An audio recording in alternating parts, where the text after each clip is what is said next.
tous, j'espère que vous allez bien. Donc dans cette vidéo-là, on va travailler sur ce qu'on appelle la reconnaissance optique de caractères. Alors tout simplement, vous savez que parfois on a un contrat qu'on le scanne avec le scanner et on a besoin tout simplement d'extraire du texte. Et vous savez que lorsqu'on scanne un document, généralement c'est un format d'image qui va être téléchargé par la suite et on a besoin d'extraire un texte de l'image. Alors généralement c'est très simple, donc même aujourd'hui les logiciels qui existent dans l'imprimante peuvent tout simplement nous aider à prendre le texte de l'image, mais lorsqu'on va travailler avec l'intelligence artificielle, on va pouvoir compléter en fait le texte qui manque. Parce que parfois lorsqu'on scanne, parfois même le document d'origine peut avoir des trous, peut avoir donc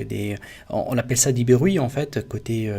visuel, et tout simplement on va faire pousser l'intelligence artificielle à compléter en fait ou bien à nous proposer en fait des informations par rapport à ce texte là. Alors l'exemple que je vais faire ici, je vais carrément en fait effacer des mots à partir d'un document que je vais scanner et je vais l'envoyer en fait à ChatGPT pour qu'il puisse tout simplement m'extraire en fait des informations à partir d'un document scanné, et il doit tout simplement me proposer des propositions pour compléter le texte qui manque. Et le résultat il était vraiment incroyable parce que on va dire qu'il arrivait à avoir un taux de 99% d'informations exactes par rapport aux mots que moi je l'ai caché. Alors c'est très simple, donc là il faut bien évidemment activer en fait un plugin, et ça c'est très important pour qu'on puisse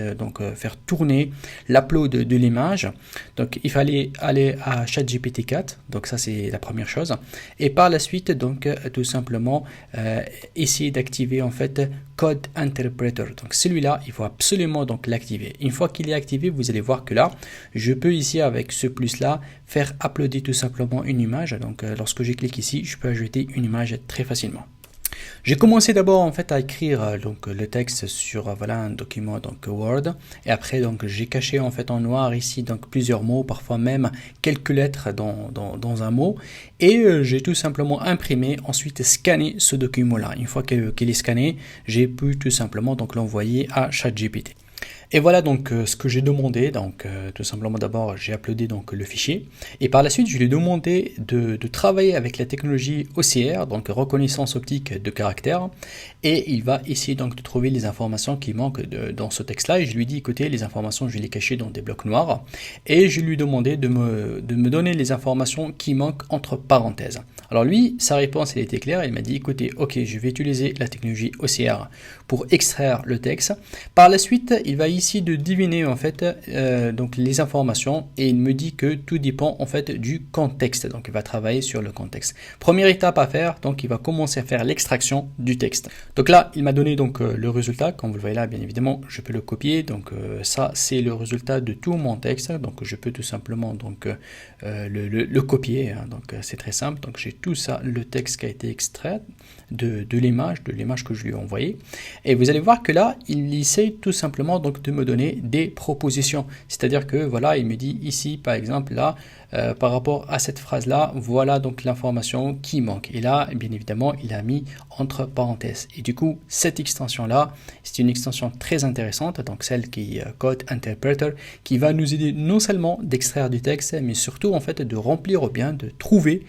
quels sont les mots que parfois à partir d'une image qui sont manquantes, qu'on n'a pas pu tout simplement les scanner, et ça c'est très intéressant, et c'est là où l'intelligence artificielle intervient. Je vous laisse le soin de tester cette option là et de me donner un retour par rapport à ce que vous avez trouvé lorsque vous avez essayé de scanner un document comme un contrat par exemple de travail, ou bien un document là où il y en a des chiffres, des lettres, et même pourquoi pas un document écrit à la main.